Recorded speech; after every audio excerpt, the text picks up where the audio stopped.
बिहार की राजनीति में छपरा का चुनाव हमेशा से ही एक दिलचस्प कहानी रही है। लेकिन देखिए, असली कहानी वो नहीं है जो हमें हेडलाइंस में दिखती है। असली कहानी तो उन सिस्टम्स में है, उन पैटर्न्स में है, जो हर बार नतीजों को एक खास दिशा में मोड़ देते हैं। आज हम उसी सिस्टम की परतें खोलेंगे। तो चलिए सबसे पहले जरा इस सियासी रणभूमि को समझते हैं।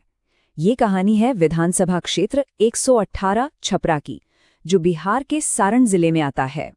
ठीक है, तो किसी भी जगह की राजनीति को समझने के लिए सबसे जरूरी है कि हम उसकी जमीनी हकीकत को जानें। तो चलिए शुरू करते हैं। अच्छा, तो छपरा की कहानी समझने के लिए ना सबसे पहले ये समझना होगा कि ये एक शहरी इलाका है। मतलब 63% से भी ज्यादा आबादी शहरों में है। और यही एक चीज, यही शहरी पहचान यहाँ की पूरी पॉलिटिक्स की दिशा तय करती है। और ये आंकड़े तस्वीर को और भी साफ कर देते हैं।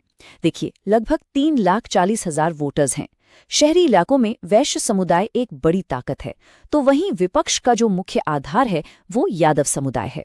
और हाँ, 78% से ज्यादा की साक्षरता दर ये बताती है कि यहाँ के वोटर मुद्दों को अलग नजरिए से भी देख सकते हैं। अब सीधा आते हैं 2025 के नतीजों पर इन्हें सिर्फ आंकड़ों की तरह मत देखिए। ये वो लक्षण हैं जिनसे हम पूरी बीमारी का पता लगाने वाले हैं। तो जीत हुई बीजेपी की छोटी कुमारी की, उन्हें मिले 86,845 वोट। और दूसरे नंबर पर रहे आरजेडी के शत्रुघ्न यादव, जिन्हें मिले 79,245 वोट। तो यहां ध्यान देने वाली बात क्या है? जीत का अंतर बहुत बड़ा नहीं था, सिर्फ 7,600 वोटों का। और अब आता है कहानी में सबसे बड़ा ट्विस्ट। एक निर्दलीय उम्मीदवार राखी गुप्ता, उन्हें मिलते हैं 11,488 वोट। और यहाँ देखिए, ये चार्ट सब कुछ साफ कर देता है। जो जीत का फासला था वो था 7,600 वोटों का, और जो खेल बिगाड़ने वाले वोट थे वो थे 11,000 से भी ज्यादा। मतलब हिसाब बिल्कुल सीधा है। निर्दलीय उम्मीदवार ने इतने वोट ले लिए कि वो जीत हार के अंतर से कहीं ज्यादा थे। इसी ने पूरा नतीजा पलट दिया। देखिए, 2025 का नतीजा कोई इकलौती घटना नहीं थी। जब हम थोड़ा पीछे मुड़कर देखते हैं ना, तो एक पैटर्न साफ नजर आता है, एक ठहराव का पैटर्न। जरा इन नंबरों पर नजर डालिए। चाहे 2020 हो या 2025, वोट प्रतिशत लगभग एक जैसा है। दोनों बड़ी पार्टियों का वोट शेयर एक ही रेंज में आकर अटक गया है। ये दिखाता है कि यहाँ का वोटिंग पैटर्न कितना सख्त है, कितना स्थिर है, जो आसानी से नहीं बदलता। और जब वोटिंग परसेंटेज कम होता है, मतलब 55-56% पर अटक जाता है, तो इसका सीधा सीधा फायदा उस पार्टी को मिलता है जिसका वोटर बेस पक्का है, जो खुद ब खुद वोट डालने जाता है। वहीं विपक्ष को, जिसे अपने वोटरों को घर से निकालकर बूथ तक लाना पड़ता है, इस कम वोटिंग में नुकसान उठाना पड़ता है। तो अब सवाल ये है कि विपक्ष बार बार क्यों हार रहा है? चलिए इसके पीछे के सिस्टमैटिक कारणों को समझते हैं। ये किसी एक व्यक्ति की नहीं, बल्कि पूरे सिस्टम की पड़ताल है।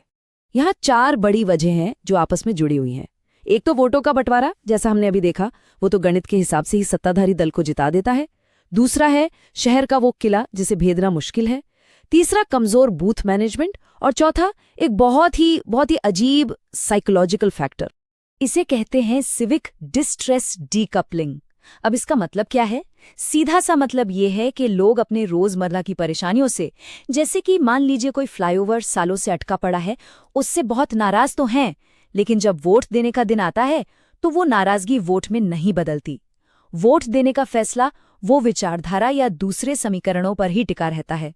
गुस्सा अपनी जगह और वोट अपनी जगह। ठीक है, तो अभी तक हमने समस्या की जड़ को समझा। अब इसके समाधान की बात करते हैं। इस पूरे एनालिसिस के आधार पर वापसी का एक साफ और एक्शन लेने लायक रास्ता क्या हो सकता है? तो ये वापसी की रणनीति 4 कदमों में बटी है। पहला, एक मजबूत सांगठनिक नींव बनाना। दूसरा, एक सही कहानी, एक सही नैरेटिव सेट करना। तीसरा, उस कहानी को जमीन पर संगठन के जरिए उतारना। और चौथा, आखिरी दौर में यानी चुनाव के दिन एक एक वोटर तक पहुंचना। असल में जो सबसे बड़ा बदलाव चाहिए वो सोच में चाहिए। चुनाव सिर्फ किसी एक चेहरे या लोकप्रियता के भरोसे नहीं जीता जा सकता। इसे एक फैन क्लब की तरह चलाने की बजाय एक प्रोफेशनल, मशीनीकृत चुनावी यूनिट की तरह चलाना होगा। अब नैरेटिव कैसे बदला जाए, ये सवाल उसका एक बेहतरीन उदाहरण है। जब आप विकास की बड़ी बड़ी बातों को छोड़कर सीधे इन आंकड़ों पर बात करते हैं कि 65% महिलाएं एनीमिक हैं, 42% बच्चे कुपोषित हैं, तो ये बहस सीधे लोगों की जिंदगी से, उनके बच्चों के भविष्य से जुड़ जाती है। तो इस पूरे विश्लेषण के बाद छपरा के सामने 2 रास्ते बिल्कुल साफ नजर आते हैं।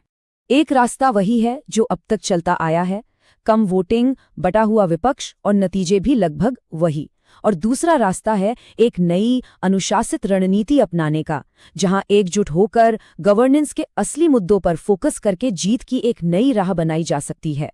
और आखिर में हम आपको इसी एक सवाल के साथ छोड़कर जा रहे हैं कि जब चुनाव पूरी तरह से नंबरों का खेल है, तो क्या एक अनुशासित, डेटा पर आधारित रणनीति सालों से जमे हुए सामाजिक समीकरणों के किले को तोड़ सकती है? इसका जवाब तो खैर आने वाला वक्त ही देगा।